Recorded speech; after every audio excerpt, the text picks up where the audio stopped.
नमस्कार विद्यार्थियों। मैं डॉक्टर राजेंद्र राजपुरोहित, एसोसिएट प्रोफेसर राजकीय डूंगर महाविद्यालय बीकानेर, आप सभी का इतिहास की इस विशेष कक्षा में स्वागत करता हूं। और जैसा कि मैं आपको पहले बता चुका हूं कि इस प्रकार की कक्षाएं राजकीय डूंगर महाविद्यालय बीकानेर के यूट्यूब चैनल पर ऑनलाइन क्लासेज की श्रृंखला के तहत आयोजित की जा रही है। और इन कक्षाओं का मुख्य उद्देश्य महाराजा गंगा सिंह विश्वविद्यालय बीकानेर के विद्यार्थियों को घर बैठे अपने विषय से संबंधित शिक्षण सामग्री और क्लासरूम टीचिंग के बारे में पुख्ता जानकारी प्रदान करना है। विद्यार्थियों, आज के इतिहास की इस कक्षा के अंतर्गत मैं आपसे बातचीत करूंगा, चर्चा करूंगा बीए प्रथम वर्ष इतिहास के प्रथम प्रश्न पत्र, जो कि प्राचीन भारतीय इतिहास के नाम से जाना जाता है। और इस प्रथम प्रश्न पत्र की प्रथम इकाई से जुड़ा हुआ एक अत्यंत महत्वपूर्ण प्रश्न, जो कि परीक्षा की दृष्टि से और प्राचीन भारतीय इतिहास को समझने की दृष्टि से भी काफ़ी उपयोगी है। विद्यार्थियों, यह प्रश्न पत्र से जुड़े हुए इस आज के शिक्षण बिंदु का मुख्य उद्देश्य आपको प्राचीन भारतीय इतिहास के स्रोतों के बारे में जानकारी देना है। प्राचीन भारतीय इतिहास के स्रोत एक इस प्रकार का अध्ययन का विषय बिंदु है जिसको जाने बगैर हम प्राचीन भारतीय इतिहास के विविध तथ्यों को गहराई से नहीं समझ पाएंगे। क्योंकि हमें ये जानना चाहिए कि स्रोत वे तरीके हैं, वे साधन हैं जिनसे कि हम इतिहास के बारे में जान सकते और समझ सकते। यदि हमें किसी तथ्य के बारे में जानकारी प्राप्त करनी है तो हमें उससे जुड़े हुए स्रोतों के बारे में निश्चित रूप से पुख्ता होना जरूरी है। विद्यार्थियों, यह स्मरण रहे कि यदि हमारे स्रोत सही नहीं है या हमारे स्रोतों की विश्वसनीयता पर प्रश्न चिन्ह है, उनकी प्रासंगिकता के ऊपर प्रश्न चिन्ह खड़ा किया जाता है, तो फिर हमारे द्वारा अध्ययन की जाने वाली ऐतिहासिक विषय सामग्री का सही से चित्रण नहीं हो पाता। जैसा कि प्रसिद्ध इतिहासकार प्रोफेसर E.H. कार ने अपनी पुस्तक व्हाट इज हिस्ट्री, इतिहास क्या है, उसमें स्पष्ट रूप से लिखा है कि ऐतिहासिक तथ्य गूंगे और बहरे होते हैं और ये इतिहासकार होता है जो उनसे बुलवाता है। चूंकि इतिहासकार एक व्यक्ति है और उससे पूर्णतया निरपेक्ष दृष्टिकोण की उम्मीद नहीं की जा सकती और वह सापेक्षिक होता है, पूर्वाग्रह से प्रभावित होता है। तो ऐसी स्थिति में हम किस प्रकार से ऐतिहासिक तथ्यों को इस प्रकार से समझने की कोशिश करें कि वो हकीकत के धरातल के ज़्यादा से ज़्यादा निकट हो, तो ये तभी संभव है जबकि हम ज़्यादा से ज़्यादा स्रोतों का अध्ययन करेंगे और उन स्रोतों का तुलनात्मक विवेचन करेंगे। इसके उपरांत ही हम किसी नतीजे पर निश्चित रूप से पहुंच सकते हैं कि यह तथ्य सच्चाई के कितना करीब है। चूँकि इतिहास मानव विज्ञान है, समाज विज्ञान से संबंधित है, इसलिए ऐतिहासिक अध्ययन के निष्कर्ष भौतिक विज्ञानों की तरह पूर्णतः सटीक नहीं हो सकते, क्योंकि वे निष्कर्ष बंद प्रयोगशालाओं में और बंद प्रणालियों में किए जाने वाले होते हैं, जबकि इतिहास जैसे समाज विज्ञानों के अध्ययन का केंद्र मानव और मानव से जुड़े हुए विविध तथ्य और संपूर्ण समाज होता है।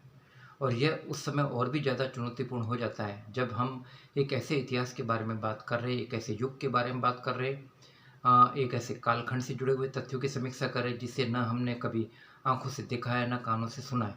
तो ऐसी स्थिति में इतिहास को काफ़ी गहराई से समझने की दृष्टि से सबसे महत्वपूर्ण है स्रोत।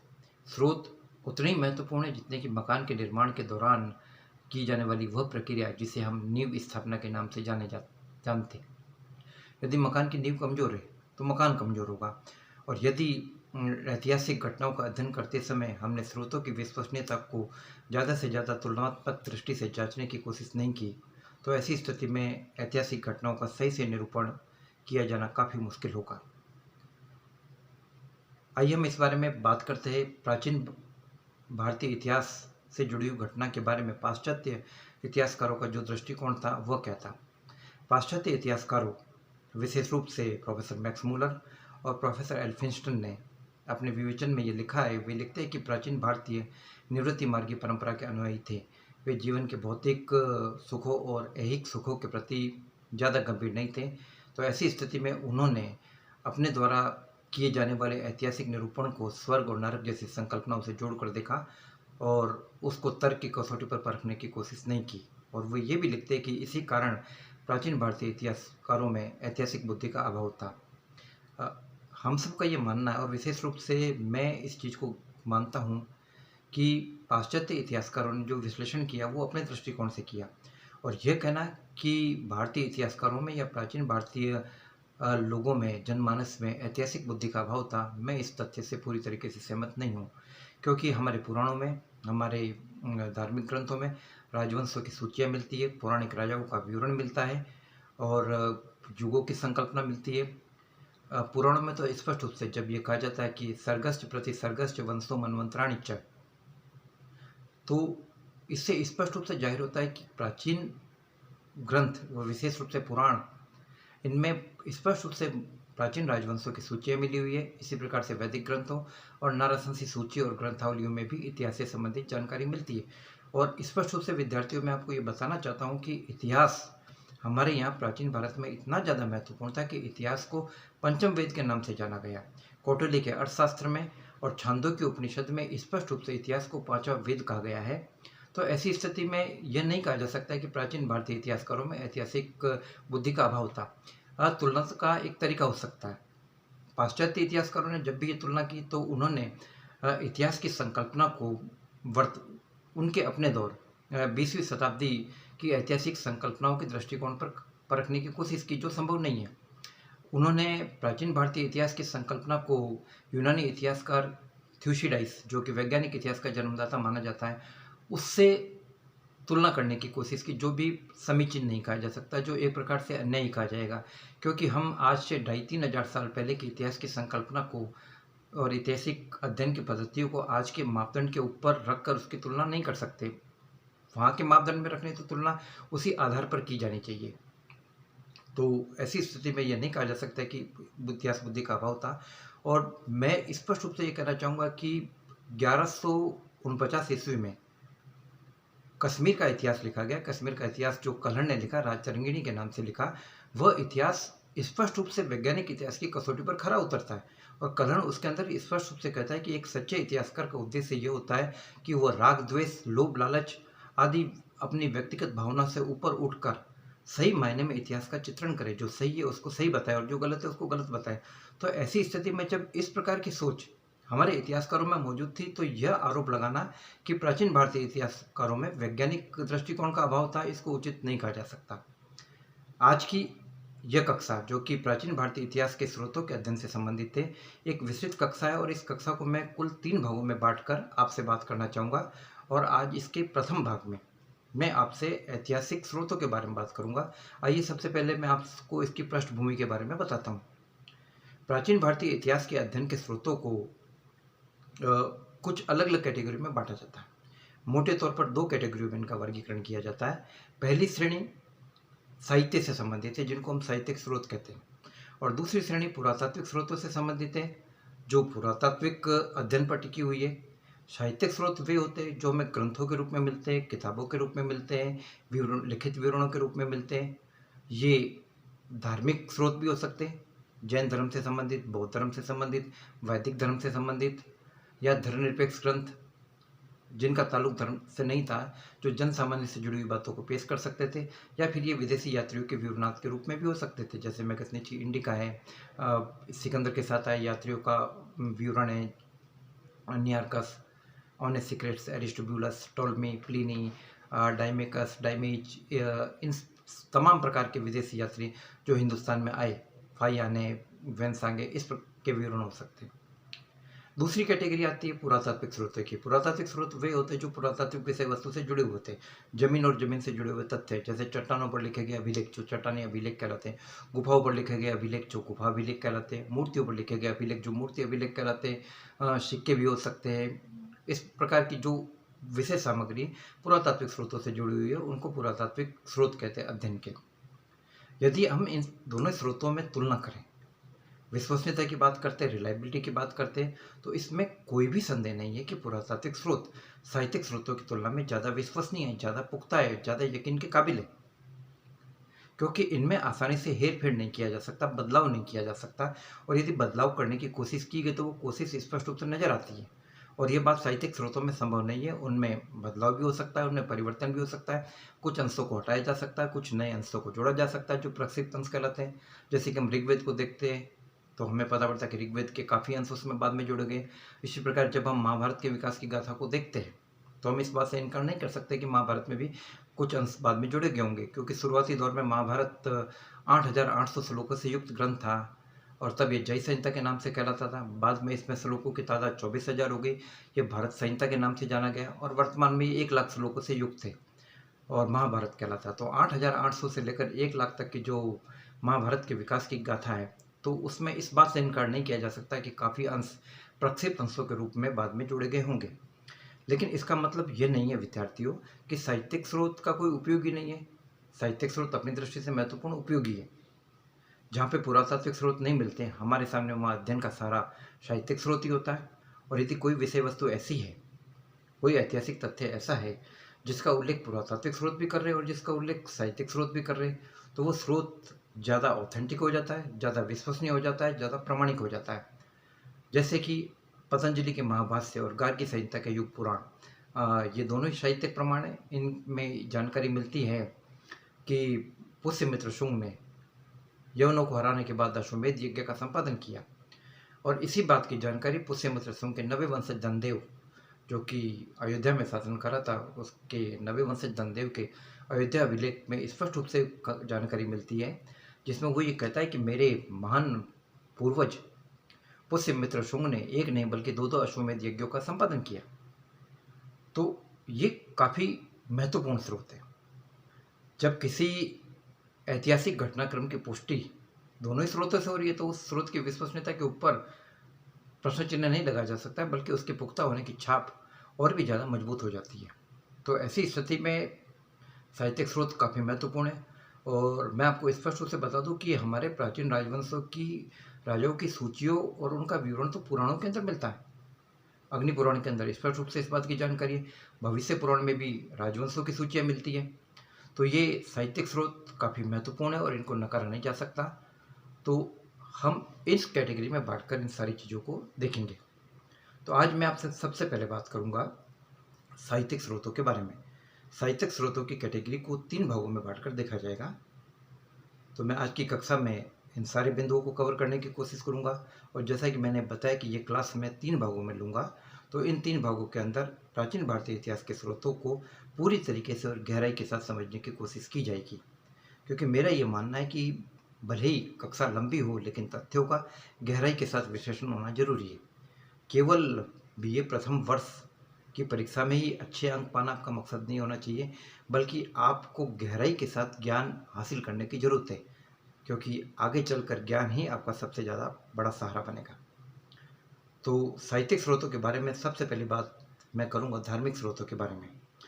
धार्मिक स्रोत, जैसा कि नाम से स्पष्ट है, ये वे स्रोत है जिनका ताल्लुक किसी धर्म विशेष से रहा और इनके लिखे जाने का उद्देश्य भी इतिहास के बारे में जानकारी देना नहीं रहा, बल्कि उस धर्म से जुड़े हुए तथ्यों के बारे में जानकारी देना था। लेकिन जाने अनजाने अप्रत्यक्ष रूप से ये ग्रंथ आसपास के सामाजिक परिवेश, राजनीतिक परिवेश, भौगोलिक तथ्य, वनस्पति, पशु पक्षी, जलवायु आदि कई बातों के बारे में जानकारी दे रहे। तो आइए सबसे पहले धार्मिक स्रोतों की कैटेगरी में वैदिक स्रोत। वैदिक स्रोत, जैसा कि नाम से स्पष्ट है, इनका संबंध था वेदों से, ऋग्वेद से, यजुर्वेद से, सामवेद से, अथर्ववेद से, वेदों के ब्राह्मणों से, ऐतरेय ब्राह्मण, कौशितकी ब्राह्मण, सतवत ब्राह्मण, तांडव ब्राह्मण, पंचविश ब्राह्मण, वेदों के अंगों से जो वेदांग कहलाते हैं, जो 6 माने जाते हैं, शिक्षा, कल्प, व्याकरण, निरुक्त, छंद और ज्योतिष। इनका ताल्लुक था पुराणों से, इनका ताल्लुक था उपनिषदों से। तो ये सारे के सारे ग्रंथ, इसके अलावा इस श्रृंखला के अंतर्गत हम शामिल कर सकते हैं महाकाव्यों को, महाभारत को, रामायण को, स्मृतियों को, नारद स्मृति, मनु स्मृति, पाराशर स्मृति, याज्ञवल्क्य की स्मृति। ये सारे ग्रंथ धार्मिक दृष्टिकोण से लिखे गए थे, लेकिन ये इतिहास के बारे में काफ़ी महत्वपूर्ण जानकारी प्रदान कर रहे हैं। विशेष रूप से प्राचीन भारत की सामाजिक व्यवस्था के बारे में, चारों वर्णों के बारे में, ब्राह्मण, क्षत्रिय, वैश्य और शूद्र, आश्रमों के बारे में, पुरुषार्थों के बारे में,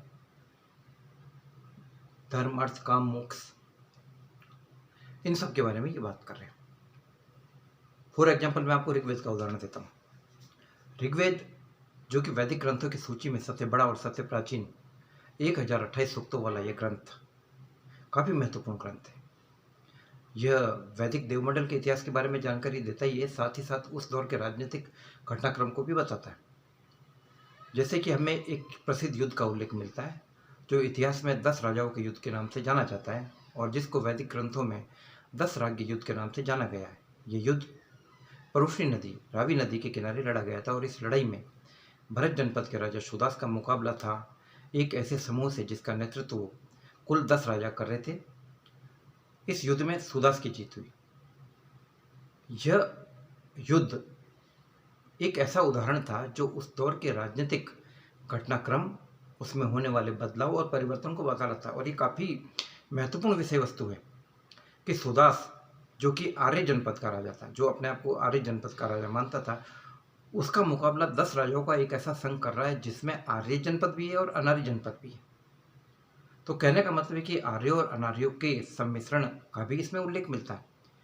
ऋग्वेद में जब ऋग्वैदिक उपासक सिंधुवासियों से होने वाले युद्ध में युद्ध के देवता इंद्र से प्रार्थना करता और ये कहता कि हे इंद्र, हमारे उन शत्रु को नष्ट कर डालो जो अयजवन है, अर्थात जो यज्ञ नहीं करते। तो इससे स्पष्ट रूप से संकेत मिलता है कि वैदिक संस्कृति यज्ञ प्रधान संस्कृति थी और सैंधव संस्कृति में यज्ञों की महत्ता नहीं थी। जब ऋग्वैदिक उपासक यह कहता है कि हे इंद्र, हमारे उन शत्रुओं को नष्ट कर डालो जो अनास से, अनास का मतलब चपटी नासिका वाले, जिनका शारीरिक विन्यास, जिनकी नासिका का विन्यास लंबा नहीं है, नासिका का आकार। तो स्पष्ट होता है कि आर्यों की जो शारीरिक गठन था काफ़ी उत्तम था और लंबी नाक थी उनकी। तो ये इस प्रकार के शारीरिक गठन के बारे में संकेत मिलता है। और जब वैदिक उपासक ये कहता है कि हे इंद्र, हमारे उन शत्रुओं को नष्ट कर डालो जो बड़े बड़े पुरों में रहते हैं, इससे स्पष्ट होता है कि सिंधुवासी बहुत बड़े भवन निर्माता थे। वे पुरों और किलों में रहते थे और इसकी तुलना में आर्य लोग किलों के निर्माण की कला से अनभिज्ञ थे। स्मरणीय रहे कि किलों के विध्वंस के कारण ही इंद्र को पुरंदर का नाम दिया गया। इसी प्रकार से सामवेद प्राचीन भारतीय संगीत के बारे में जानकारी देता है। यजुर्वेद यज्ञ प्रक्रिया से संबंधित नियमों के बारे में विस्तृत जानकारी प्रदान करता है। और अथर्ववेद, जो उत्तर वैदिक ग्रंथों की श्रृंखला में अंतिम ग्रंथ माना जाता है, अंतिम वेद माना जाता है, इसमें हमें अनार्यों के बड़े पैमाने पर धार्मिक विश्वास का इसमें संकलन मिलता है। हमें इस प्रकार के कई मंत्र मिलते हैं, जादू टोने के मंत्र, भूत भगाने के मंत्र, सांप काटने का इलाज का मंत्र, बिच्छू काटने का इलाज का मंत्र। तो यह एक ऐसे दौर को बता रहा है कि जब और आर्य और अनार्य संस्कृतियां दोनों पास पास आ गई और व्यवस्था का जो ढांचा वो काफ़ी लचीला हुआ। ऋग्वेद के दशम मंडल के पुरुष सूक्त में वर्ण व्यवस्था का उल्लेख, जब आदि पुरुष के शरीर के विविध अंगों से चारों वर्णों की उत्पत्ति का उल्लेख किया गया है, तो स्पष्ट रूप से माना जाना चाहिए कि इसका आधार कर्म मूलक था। यह व्यवस्था कर्म पर टिकी हुई थी। इसको कर्म मूलक व्यवस्था कहा गई और बाद में धीरे धीरे उत्तर वैदिक काल में यह वर्ण व्यवस्था जन्म आधारित हो गई। जब ब्राह्मण और क्षत्रिय ने यह देखा कि हमें जो सम्मान अपनी योग्यता के बूते पर मिला हुआ है, वही सम्मान हमारे उत्तराधिकारियों को विरासत के अंतर्गत केवल जन्म आधारित होने के कारण मिल जाए, तो उन्होंने इस व्यवस्था को धीरे धीरे जन्म आधारित बनाने की कोशिश की और आगे चलकर उत्तर वैदिक काल में ये व्यवस्था में जन्म के रूप में दिखने को मिलती है। इसी प्रकार से जब हम रामायण और महाभारत की बात करते हैं, तो रामायण और महाभारत भी उस दौर के राजनीतिक परिवेश को बता रहे। रामायण जहाँ हिंदुस्तान में, भारत में आर्य और अनार्यों के राजनीतिक संघर्ष को बता रही है। जब आर्य दक्षिणी भारत में अपने वजूद को जमाने की कोशिश कर रहे और आर्य संस्कृति के प्रतिनिधि के रूप में श्री राम रावण से संघर्ष करने के लिए दक्षिण में जाते हैं और दक्षिण में आर्य संस्कृति का प्रसार किया जाता है। वहाँ पर पहले से मुनि अगस्त्य अपने अगस्त्य आश्रमों के माध्यम से आर्य संस्कृति के प्रचार प्रसार की व्यापक कोशिश कर रहे थे। तो ये एक प्रकार का अभियान था जिसके बारे में जानकारी मिल रही है। महाभारत एक अलग अवस्था को बताता। महाभारत उस अवस्था को बताता कि जब हिंदुस्तान में आर्य पूरी तरीके से जम चुके थे। महाभारत का संघर्ष आर्यों के विविध कबीलों के संघर्ष का इतिहास था और महाभारत एक ऐसा ग्रंथ है जिसे विश्व इतिहास के विशालतम ग्रंथों में से एक माना जाता है। और ऐसा माना जाता है कि ये यूनान के महाकाव्य इलियड और ओडिसी का भी 8 गुना है। और ऐसा कहा जाता है कि जो महाभारत में वो पूरी दुनिया में, और जो पूरी दुनिया में नहीं है वो महाभारत में भी नहीं है। कहने का मतलब ये कि तमाम ज्ञान विज्ञान की विधाओं का उल्लेख महाभारत के अंदर मिलता है। महाभारत कई बातों का चित्रण करता है। महाभारत के अंदर हमें वर्ण व्यवस्था के बारे में रोचक जानकारी मिलती है। इसमें हमें उंगली उठती हुई दिखाई देती है उस व्यवस्था पर जो कि जन्म आधारित वर्ण व्यवस्था का समर्थन करती थी। खुद गीता में भगवान श्री कृष्ण ने कहा है कि चातुर्वर्णम मया सृष्टा गुण कर्म विभागस्य, कि अर्थात चारों वर्णों का निर्माण मैंने किया है, जिसका आधार था गुण, जिसका आधार था कर्म। व्यक्ति के गुण और कर्म के आधार पर व्यवस्था टिकी हुई थी। यही कारण है कि हमें यहाँ पर द्रोणाचार्य, जो जन्म से ब्राह्मण था लेकिन क्षत्रिय का कार्य करते हुए दिखाई देता है।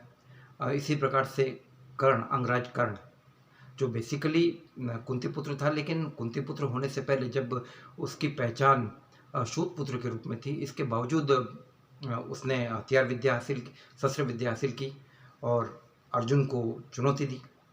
तो ये सारी चीज़ें साबित कर रही है कि योग्यता पर किसी जाति का अधिकार नहीं, और कर्म किसी जाति या किसी वर्ण विशेष जन्म का मोहताज नहीं। और कर्ण ने इसी व्यवस्था को चुनौती दी जब उससे परशुराम से शिक्षा हासिल की, और परशुराम ने कर्ण के बारे में ये जानकर कि कर्ण ब्राह्मण पुत्र नहीं है और उससे उसका दिया हुआ ज्ञान वापस लिया, तो कर्ण ने परशुराम को कहा कि हे आचार्य, मेरा अधिकार मेरे कर्म पर था, मेरे जन्म पर नहीं। आपने मुझे उस अपराध की सजा दी जिस पर मेरा नियंत्रण नहीं। मैंने अपने आप को आपका योग्य शिष्य साबित किया, इसके बावजूद आपने केवल वर्ण व्यवस्था के बंधनों से बंधे होने के कारण मुझसे मेरे ज्ञान को छीन लिया। तो ये इस प्रकार की बहुत सारी बातें महाभारत के अंदर होने वाले संघर्ष को बता रही हैं। इसी प्रकार रामायण के अंदर हमें मर्यादाओं का उल्लेख मिलता है, नीति का उल्लेख मिलता है, धर्म का उल्लेख मिलता है। साहित्य को समाज का दर्पण कहा जाता है, और जो बातें हमें उस दौर में दिखाई देने को मिल रही है उस व्यवस्था को रिप्रेजेंट करती है। तो मूल रूप से ये सारी वे बातें हैं जो इन ग्रंथों को इस दृष्टिकोण से देखने के लिए की गई है कि हम इसमें से किस प्रकार से ऐतिहासिक तथ्यों को निकाल सकते हैं और उनका अध्ययन कर सकते हैं। विद्यार्थियों, आज मैंने आपको प्राचीन भारतीय इतिहास के स्रोतों की प्रथम कैटेगरी,